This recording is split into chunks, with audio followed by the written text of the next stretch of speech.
You should use a condom before you listen. The American dream is dead. John Lyle, L.A. Lloyd, and Drew Bennett, Beaver Kool-Aid. Man, we got a lot to talk about today. We have a lot to talk about tonight. Go ahead. Yeah, we do. Go. Hit it, man. Hit it. I think I want to talk about Mad Honey later on in the show and tell you guys what that is, because I just learned about that today. We got to get a pound of that. Mad Honey. Yeah, Matt, we'll talk about Mad Honey later, but I want to talk about Facebook first because it's such a big deal this week.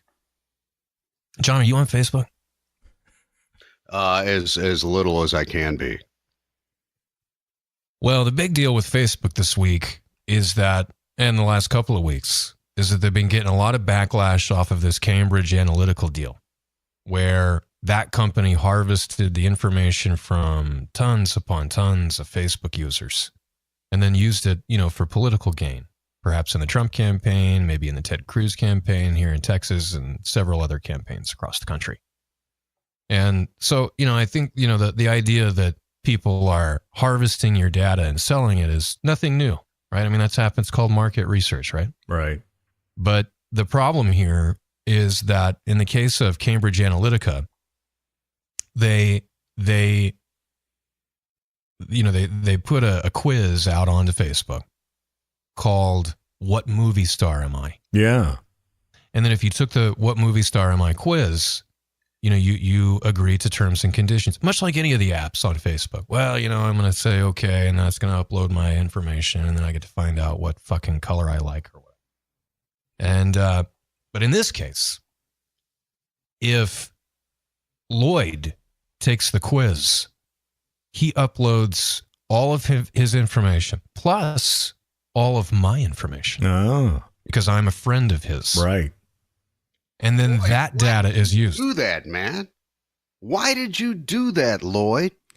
Why did I do it? I asked the other 999 million other people that did it too. I don't know. I didn't think about it. I needed to find out which was I Axl Rose or was I Vince Neil? Which 80s rock star am I? And I figured it out. I thought it was an actor. Yeah, well, there's all kinds of those things, but I know exactly what you're talking about, and I guarantee you everyone who's listening tonight, all three of you, probably have done it yourself.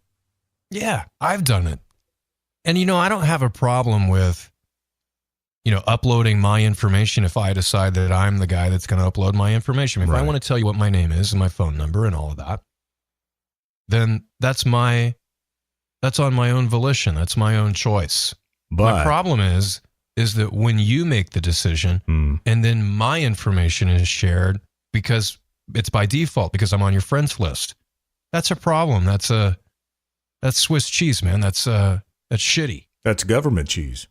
Yeah, and Facebook is politically inclined to share this data, right? They're not just sharing this data just to share the data and make money. They're also doing it for political gain, for their own political views. They're using my information secondarily because a friend of mine took a quiz. That's a huge, huge problem. That's a huge issue. So let's move forward to today. How badly has this affected Facebook? $10 billion value deficit just this week. There you go. That'll wake you up. And then you got Mark Zuckerberg doing the world tour of I'm sorry. But This is a guy who years ago was quoted as saying, when somebody said, why do people share their information, upload their information? He said, I don't know, they're dumb fucks. Well, there you go. So he called everybody on Facebook a dumb fuck for sharing their information. And then he went and did what he did. And now he's on a world tour saying, I'm sorry. Yeah. Drew, I since I'm not a big Facebook guy, and I've never done any of the things you talked about, but I'm worried about one thing. Lloyd is Vince Neil? Have you seen Vince lately? Where the hell could Lloyd draw the parallel? I didn't come up with it. Facebook I'll tell you what, it's Where not a would good you quiz. make it? You were Vince Neil. You threw in whatever, and it came up. You were Vince Neil. Yeah, Let me tell you something, Lloyd. Let me tell you something, man. You're Mick Mars, okay? You're not Vince Neil. Right. There we go. There we go. 89-year-old lead guitarist Mick Mars. Have you seen Vince Neil lately? That's no, still though, Lloyd. I got you. He looks more like you. Drew said Mick Mars. I mean, you obviously were answering incorrectly to try to, Yeah, he's trying to be Mick Mars. He's trying to be Vince Neil. Well, I'd rather be Axl Rose than Vince Neil. Good God, who the fuck wants to be Vince Neil? Well, that's the way it came out for you. I know. That's because what I'm saying. I was disappointed. Lied. No, I got you, man. I mean, it's the same thing as, because people don't read the, between the lines. They already gave that up a long time ago. But all the social media stuff. It's fine if you want to install iTunes and not read the terms and conditions and become a part of a human centipede. I get all of that. Yeah. It's your own fucking fault for doing that. My problem is that I get daisy chained onto that because I'm connected to your Facebook page. That's fucked up. So what porn star did you turn out to be, Lloyd? John Holmes. No, I can promise you I was a long, long, long way from John Holmes. What porn star did you end up being? That's what I want to know. I was Stormy Daniels because I had sex with Trump. Oh, yeah. Now I'm getting $130,000 to admit it, Stormy Daniels is suing Trump's lawyer for defamation. Did you guys watch the interview? Of course I did. Yeah. I think 50 million people did. I think it was 22, but that's okay. Okay, 50, 22. I think you got fake news. The highest ratings that they've had since 2008 for one show. Well, I mean, have you seen her? So now it's, 60 Minutes is not going to be, tick, tick, tick, tick, Anderson Cooper. It's going to be tick, tick, tick, tick, Stormy Daniels and tick, tick, tick, tick. Insert porno person here, man. But he's going to work there now? Why wouldn't they? I mean, the highest ratings I've had in 10 years. Fucking put her on there. Let her be a correspondent. Yeah, she was all over. It'd be 60 seconds. Half of that were people that actually wanted to watch for political reasons, and the other half were her fans. It's the first time that 60 Minutes became TMZ, and that is what people want to see. That is what they want to see. They could give a shit about Syria gassing somebody. They want to see Stormy and Trump. I mean, that's what we've come to. And I tell you, we are so fucked. We are so beyond fucked. We didn't realize how bad it was, so you start seeing the real numbers come out. 22 million people tuned in for that interview. No, it was 78 million, Lloyd. Fake news. 20-some million. No. 102 million. That keeps going. What was your take on it, John, after you were sitting there so attentive? I didn't watch it, so I can't comment on it. So nothing new for me. I brought this up on the podcast a few weeks ago, but nothing new. It was all there, and though it was somewhat implied that only because she refused to answer the question or acknowledge whether or not she had any kind of proof, because in the agreement, in the contract, it specifically laid out all these different things that would be the property of DD and not her. I mean, there were just all sorts of different things. But no, I think she came across really credible, and we all know it's true. It's just. And I thought everything else is true too. And she even said, "Why would I give this up for 130?"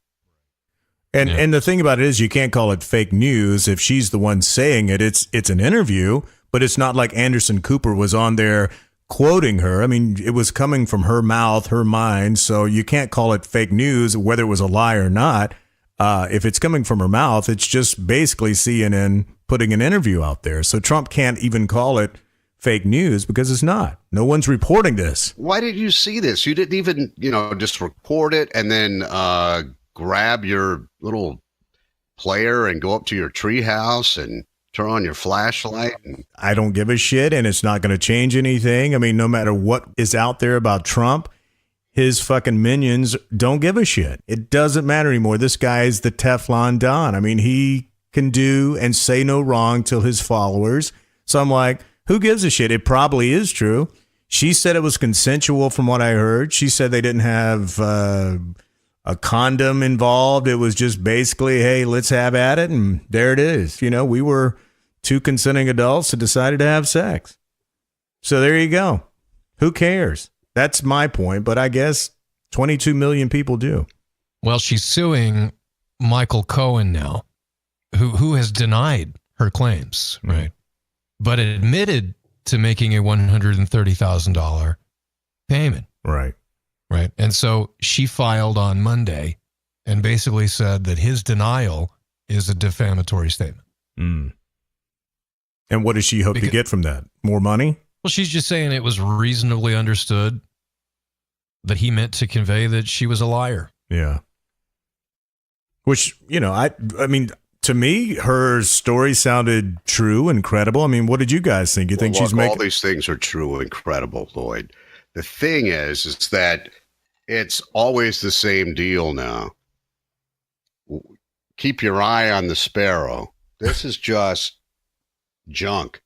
I mean, it's true, and there it is, and maybe there's someone gets traction, just like the former Playmate that came out with her stuff again, and then, but there are larger issues at hand. But that's the way we are. Well, the larger issue is that this money could have been coming from a campaign fund, or it could have been coming from some sort. Not even that way, Drew. Not even that way. If it comes from the campaign or the laws that would have been broken. I'm just talking about how we are, what we focus on. It's always this bullshit when real things are going down in life, and now we've all been so conditioned this way. Hey, man, if you don't feel like you're being led, then you're just not aware, because the only way you can't be led is to turn all this shit off. Right. That's right. All of it. And just then, the three that were listening to the podcast just went, wait. But did the hot girl at the party stay? Did we keep the hot girl at the party? Because we haven't been talking, you know. Just about to have LASIK surgery live on the podcast. Don't leave yet. Don't leave. Please, really. I thought you were getting a vasectomy or something like that, getting your nuts clipped or something. That comes later, man. I got other things I got to lead up to. All right. Well, don't do that yet, but it's true. All this crap, it's always something that has to do ultimately with nothing, really. I mean, yeah, there's some violations, and yeah, there's this and hush money and that thing and whatever, and I got you, and I think it's big, but at the same time, it just doesn't matter. But at the, in the big scheme of things, we're always being led astray by, I call like it's a Kardashian chase. It's just all this crap that means absolutely nothing. Well, at the same time, Lloyd, you're being poisoned. Drew, you're being bombarded by sonic waves going to render you, mindless. And 5, 4, 3. Okay, right there. Well, what do you attribute the stock market bouncing back today? I mean, do you feel like investors are starting to kind of figure out Trump's methodology of, trying to be a badass, and then he kind of pulls back a little bit just to kind of see what's going to happen in his negotiations? Or why did the stock market bounce back, today, 600 points or something like that, after we were all freaked out about the tariffs and all that shit? As much as it did. Well, first of all, you're in correction territory, correction time. Second of all, it was the, worried about any kind of trade crap, and the market freaks. I always like when people go, well, the market did this today because, right. As an investor, I'm thinking, well, no one called me to interview me. The market did this. But of course, I'm just a small time retail guy, investor. But they always go into, market did this because of that. And here it is. And da-da-da-da-da. Still a ways from when we were sitting there at 26,000 for the Dow. But, it's going to be like that. It's going to pull back because they think that the guy's crazy, and then people are going to go, wait, it's going to be okay. It's okay. figure it out. I think that the market recovered today because of some things that Trump's working on in regard to major trade deals with South Korea. I don't think it has anything to do with anything other than that. Well, a lot of stuff was techs were brought up because of, I don't even want to get into this, because of Microsoft. Microsoft's doing really well. Microsoft had their biggest one-day increase since the fall of 2015. You guys don't want to hear me talk about this. Well, listen, I guess what I'm trying to ask you is, I got a 401k, and when should I go from 92% stocks? Look, I got stocks, stocks. You know what stocks are, right? And then there's these mutual funds. So I got about 92% in the stock market and 8% in the mutual funds. Now, I'm a 50-something man. When should I go to the mutual side and get away from the evil stock side? I guess that's what I'm asking. Well, all I know is you want to be beans and rice until you're debt free. Okay. Thank you. Yeah, I mean, all this stuff. I'm just telling you that all these things, they matter, but they don't really matter because it's this is the way we live our life. Like you said, a Stormy Daniels comes on, and is it meaningful? In some ways, yes, but you have all these people tuning in, and then when you talk about Syria, right. What the hell is that? And that's what always concerns me, but it's concerned me for most of my life. Yeah. But hang on a second. Get off my lawn! Right. Get off, you little goop! Get off my lawn! What? Hang on. Right. Well, Get out of here! That's my ball now! I'm glad you brought up beans and rice because I wanted to talk about organic foods, if you don't mind completely just switching gears a little bit. You guys, sex. The hell with all this Trump sex, but are you guys big organic foods consumers or not? And I'll lead you into why I ask you that. But John, how about you? Well, my smoothie mix every morning is organic. Yeah. And my protein powder is organic. Yeah. It's pea-based. Plant-based. Pea and pumpkin seed. Yes. And there's certain things that I'll buy organic because they taste better. Like what? Like what? What tastes better when it's organic? Celery. Celery? Yeah. Celery. You buy regular celery, it's just like a toxic. But you buy regular organic, and it somewhat tastes like celery. Celery is 95% water. It Who is. genetically modifies celery? Yeah. It's bitter and bad and ugh, it's just, it's automatic to me. But when you see it, that it has, and I think maybe, and it could be any city, but it seems like it's really, I get it all the time in Austin. It's like, well, I only buy organic foods. That's why I shop at Whole Foods, or that's why, everything I get is organic. And I'm like, just because it has an organic sticker or a green bag that you get it from, let me tell you about my experience of organic growing up in North Carolina on a farm. It's like, excuse me, Lloyd, cue the banjo. right. Go ahead. But anyway, I just remember my grandfather going to our garden, and the food was amazing. It always tasted good, but my grandfather would be out there dropping the 7 dust on everything. Lima beans, corns, anything. Yeah. He's dropped 7 dust, dude. It wasn't all this other. No. We went even further. It went out to the cows because, the flies are landing on the cows, and my grandfather all of a sudden, get this burlap sack and start smacking the back of the cows, and they're now, instead of a black Angus, they're white from all the 7 dust. So I just started going like, I got to tell you, I would love to go to some of these organic farms that's selling their foods to HEB or Whole Foods or whoever, and going like, they're not organic. There's still bugs. When you actually do the research, you see that there isn't a whole lot that you got to go through to be certified organic, really. The basic thing, if you want to get above that, is just to go to the farmer's market where you're just getting straight 7 dust. Right. And you're not getting these engineered plants and seeds and everything else that goes on, and it's genetically modified, and all this other stuff. I mean, it's just like the old days, Lloyd. You know that.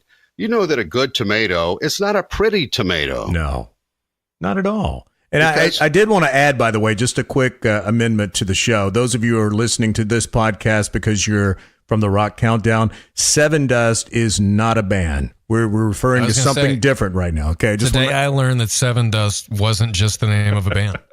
Well, it's Seven Dust, but it's spelled Sevin. Right? Yeah. But it's what I mean, Lloyd. I mean, when you do a farmer's market, if you grew up around vegetables and stuff, you know what it's supposed to look like, right? And it's not always pretty. No. And not in the meat too. The meat, when you see it so red in the grocery store, I'm like, think about this. Blood eventually will become brown. Why is all the meat so red on the shelf? Because it's not like it was just cut 20 minutes ago and they put it out there under the cellophane wrapper. This shit's been cut for days, maybe weeks. It doesn't stay that red. So what is being added to make that steak still look, oh my God, that is so fresh. No, it's not. Know what they added to it, Lloyd? America. That's what makes it red. They added America to it. What, they don't, wait a second, they don't freeze it and then thaw it out and stick it out there for you to buy? That's red because of that? I don't know why it's red, man, but I'm just telling you, I just think there's a lot of hypocrisy in everybody thinking that they're getting this amazing organic shit and vegetables and their smoothies and all this shit. And I'm going like, look, there's bugs, there's worms, there's weeds. You can say whatever the fuck you want, but there's some kind of pesticide or herbicide that's being put on your organic food. I promise you. So it's not as organic as you think it is. That's all I wanted to bring up today. I know a long time ago they took and debug those plants. Right. They took a gene from a fish that was resistant to Roundup. I'm saying this wrong. They took something from a fish that was resistant to Roundup and spliced it with soy. So where it's become what's called Roundup Ready, where you can grow a bunch of soy and then soak that stuff in Roundup. And everything else dies around it, but the soy lives. Now, is that a good thing or a bad thing? It sounds bad. I mean, anything that's can... How far away for you at College Station? That's what I'm thinking. You're up there in Austin. Of course it sounds bad to you in Austin. That's right. I don't want to say it too loud. We got our yield way up, Lloyd. And, what do you know? What do you care? I don't know. I do care. But I just think it's very hypocritical that everyone is so fucking PC in Austin about their fucking food, man. We're not like that in San Antonio. We're still just trying to make it to the vegetable stage. Yeah. Aside from ketchup. Speaking of organic foods, you guys are going to love this. So when bees feed on the pollen of the rhododendron flower, how's that for you? The resulting honey is hallucinogenic. Really? This is the mad honey you were referring to earlier. It's called mad honey. It's got it's a little bit more of a bitter taste, and it looks red, a little bit more red than the honey you're used to. Yeah. This wasn't the chick on 60 Minutes last night. No, she's maybe has taken some of this mad. She was a mad honey. Mad honey. And so, but there and people, and it's $60 to $80 a pound. Wow. Because you gotta climb up into these high altitudes in Nepal and harvest the honey that these bees, producing by way of, eating this hallucinogenic pollen. There's a few types of it, obviously, a few different types of the flower. Right. Well, I won't take it unless it's organic. Right. Well, it is. It's got bee cum. It's got bee cum all over it, man. If it's got a bunch of, do a line of Seven Dust first and then eat that honey. Oh, God. So when you say hallucinogenic, I mean, are we talking what level here? Are we talking shrooms? You trip so bad. It's a lot like peyote. I want to trip in Nepal. Yeah, right. So they say that one of the earliest accounts of it comes from Athens, and this guy, Xenophon of Athens, he was a student of Socrates. He described a trip that he took with some Greek soldiers. This is way back in 400 BC. They're going through Turkey, and they eat some of this honey, And then he records the fact that they all vomited and everybody had diarrhea and it became disoriented. Nobody could stand. Yeah. But that was so in modern day, I guess they've refined it so where you don't get sick, or at least they know what dosage to take. But I have a feeling these guys were spreading a bunch of this on bread and tripping their balls off. That is awesome, man. Those fucking wacky Greeks, man. They just knew how to get down. Anyway, they use mad honey for medicine in Turkey, right? And it's touted as, being good for hypertension, and, it can give you a burst of energy, and it can be a substitute for Viagra. Wow. How is that different than the Burt's products? Yeah, exactly. Burt's Bees. You put a little Burt's Bees down there on your nut sack and That's shit. Kind of Burt's Good Bees God. lipstick there. Oh, yeah. $60 to $80 a pound on the black market in some of these Asian countries for mad honey. So can you get it here in the States? No. Not even But in it is available online. I don't know if you have to go through the Silk Road for that. I don't know. Go ahead and get some, Lloyd, and next week let us know. If I Google Mad Honey, it's going to be the worst porn site ever popped That's up on what my I mean. computer. That's what you're going to have that there, and the kids going, I told you, Mom, he's doing it all the time. Exactly. If you Google Mad Honey, there is a shop. It's called, should I give the website out? themadhoney.com. You can buy 100 grams of it for $99. Now we're going to get the cease and desist. Way to go, Drew. Oh, no. Yeah, great. Mad Honey. Mad Honey. Mothers Against Mad Honey. Right. We're going to be all over us. Thanks. Great. We call that, what is that acronym? Mwah. It's like, Mama. you can find it in the United States, but yeah, I think you gotta maybe get it online. I told you guys this before that I had ordered this pharmaceutical from online that came by way of India, but maybe out of What was that? Thailand initially. It's something I was reading an article in the New Yorker, and this woman had taken this drug that's used in other countries to help curb alcoholism. Imagine that. Imagine why I'd be looking for that. Other things like that curves kind of addiction cravings. Right. And it's been so long since I've done the research, but she mentioned that she couldn't get it. You'd have to really go to a doc and try to convince somebody to get a script here where you could just order it. And I kind of did what she did and went deep enough on the internet and found something. And then lo and behold, it eventually showed up. Wasn't cheap, but of course it's still sitting in my pantry a couple of years after I went through that experiment because I never did it. But supposedly it just, it curved some certain cravings that you had. She found that if she took that and then later on was out for drinks with her husband or whatever, she only wanted maybe one drink, not two drinks. And it's still sitting in my, so I did do that one time. Do it. It's kind of weird to ingest something, and I say that's weird because when I was 16 through 30, I probably threw everything down my gullet I could find. Right. Once I blew the blue jeans lint off it, sure. Go ahead, take that, man. It'll feel like the back of your skull done blown off. So this past weekend, I did something that I haven't done in about 15 years. That's exercise. No. I was going to say have sex. Yeah, that was 20. Do your own lawn. Yeah. I had a Forrest Gump moment where I just, got up, got on my bike, not my Harley, but my bicycle, and started riding. And once I got to one street, I was like, well, I think I'm going to ride some more. And I rode some more. It's like that honking the horn. It's fun. It is. It's cool, And so I get to 1826, which is, for those of you in Austin, that's the road that goes to the Salt Lick. Well, someone had told me about this mountain bike trail, which is about 5-6 miles from my house. So I see the little trail along 1826. It had been carved out from the bikes because there's no bike lane, believe it or not. There's one road actually in Austin that doesn't have a bike lane, and I found it. And so I ride on this little trail, and it's pretty harrowing, and I finally get to the mountain bike trail, and it's like I look at the map there, and it's like a 5-mile trail, and I'm like, okay, well, I'll give it a shot. Now, mind you, no helmet, no water, just a T-shirt, cargo shorts, and a pair of running shoes. That's it.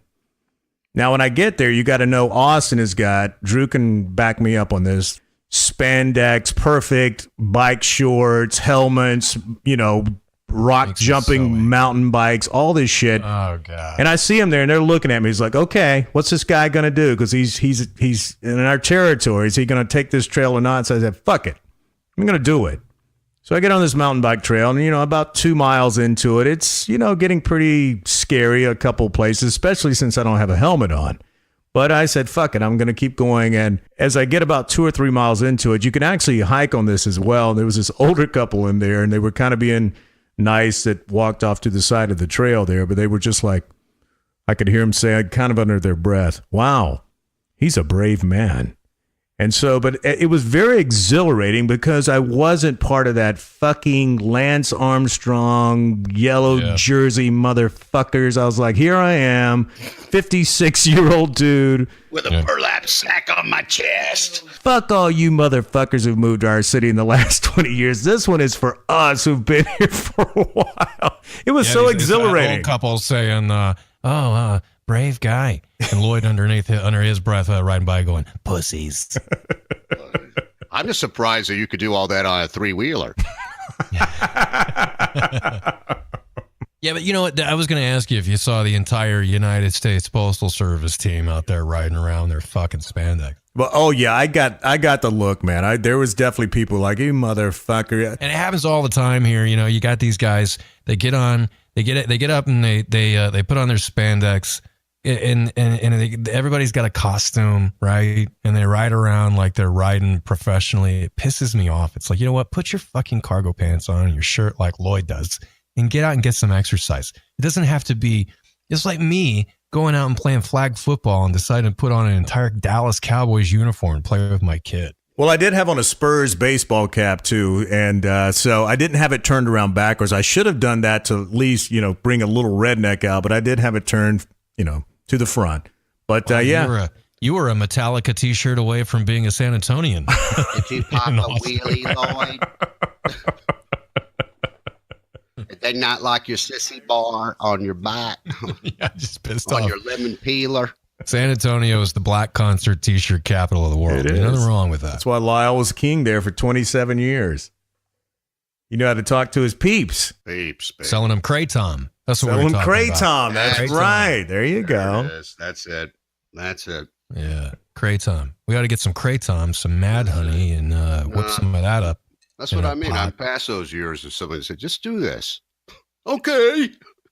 Just do this. No, we bring some Mad Honey and some Kratom over. Lyle, you're not going to do that with us? Okay. We'll make a little paste, lather it all. That's what I was going to ask you, Lloyd. Did you take your bike out there and lather yourself up in some Mad Honey and ride around the deep eddy? There was no sunscreen. There was no helmet. There was no protective gear. Just me, the Spurs baseball hat, a T-shirt, cargo shorts, nature. And just fucking did, and I did it. I fucking did the trail. I was so happy when I got home, and I wasn't even that sore today. I was like, you know what? It's not even about the exercise for me with you, man. It's that you didn't put on the goddamn costume. Congratulate me. I salute you. That's good, Lloyd. Thank you. Me too. Though when I ride my bike, I do wear my padded shorts because I need to. You got those shorts with the the maxi pad in the crotch pants. So you can sit. I got bicycle pants. I need those. What happened? When did we get away from comfortable seats and we just put the seat right in your shorts? When did that happen? I've been a bicyclist for as long as almost you've been alive. It was hard back then too, and I wouldn't wear. I mean, it was hard to get things like bicycle pants. That was very European. I did a lot of riding. Lyle's out there in his pointy shoes and his scarf, all European, and his early 70s. But I did have my little bikey cap. I did have that, but I'm talking. So no, I didn't have something with the springs underneath it and all this other crap. Well, I've got shocks on mine, but I mean the tires were wrong. I can't get any higher than about 6th gear. it was a bit of a struggle. I was like, please, God, don't let these rocks bust my tire, and please don't let the fucking chain break, because I'm going to have to walk this bicycle back about 7 miles if I'm if I go down out here. That's what happens when you're 56, man. You got to get over that. Yeah. Well, I did. I went for it. You know, if you were 26, you just would have been going for it. Well, you made it, Lloyd. You made it, dude. I hope I inspired you guys. Yeah. It's good work. That's it. I'm going to go ahead and get that prostate checkup. Hey, you think you guys feel bad? Think about this. Steven Tyler is 70 years old today. Now, we talk about us and our age, but fuck, Lyle, you hadn't even hit 60 yet. Steven Tyler is still out there rocking, jumping all over the stage, doing his thing, you know, touring on his big mega jet. You know, he's suffering through all that, but he's 70. He turned 70 today. And to me, Steven Tyler was the first major frontman rock star I guess I kind of looked up to before. Really? Before I liked Kiss, of course. Not even Robert Plant. See, that's the thing I like about Robert Plant. Robert Plant doesn't want to try to be Robert Plant, Led Zeppelin Robert Plant at his age, and he's older than 70. So, you know, that's that kind of, you know, these guys that still are playing the act, you know, the whole deal. Don't you get tired of that clown party? Well, I mean, Drew obviously doesn't because he still likes Kiss. But, you know, Steven, but that was a clown party from the beginning. So, all right. You know, it's you continuing the clown party. You know, look, there's something very inspiring about Steven Tyler. And I will say I was a late bloomer when it came to rock because I grew up on pop and, you know, classic country with the outlaw stuff that my parents listened to. So sound of a tobacco stick. I really didn't become a rock guy till Toys in the Attic about, what was that, 75? So Steven Tyler was kind of my first big front guy, you know, that I was like, man, this guy's a fucking badass, you know? And so when I still see this guy at 70 years old, and again, he's doing the same shit he was doing, a little slower, obviously, but he's still Steven Tyler. He's still Aerosmith. He's not fucking Robert Plant singing Americana with fucking Kathy, whatever the fuck his girlfriend's name was. That's who Robert Plant is today, and that's okay, man. Robert Plant. You're talking about Patty Griffin. Patty Griffin, not Kathy. Yeah, I thought you were talking about Steven Tyler. Griffin, that's going like, what the hell? Look, it's redheads, one redhead to another, you know. I love Steven Tyler on the Dick Van Dyke Show. It was so good, right? You remember, guys? I'm sorry, that's Mary Tyler. But I like Steven Tyler. I love the fact that he's still doing it. I love the fact Steven Tyler Moore. Kathy Griffin. Gonna make it. Oh, I'm going to get some fucking hate mail from those Patty Griffin That's all fans. I know is I heard Kat going like, I don't know where he's going, dude, but I know that you said you were drinking some Jameson. Yes, that's it. Kathy Griffin, Patty Griffin, Andy Griffin. Look, let's talk about Andy Griffin, something I do know about. Oh, stop. Oh, please don't do this. Don't do this to me. Even me, I'm saying stop, please. Oh, God. Let me be. Let me go, man. If it's Andy Griffith and poop from now on, I'm out. Let me go. I'm out. Yeah, that's like they're triggers, right, Drew? And then you go. That's it. Yeah. I'm gone. The ultimate podcast would have been if someone had have caught Andy Griffith on the shitter. That would have been it. It's like, hey, man, I can retire. I've seen Andy Griffith take a shit. This is the reason why they tell you, Lloyd. Guy just married those two things. Just tell me what car dealer where you guys are going to be and what time and what's coming up. I will go to your party and I will tear it up. Really? Beaver Kool-Aid. Hit it hard. With Lyle, L.A. Lloyd, and Drew. Make it like a man. So go ahead, stick your head up your ass.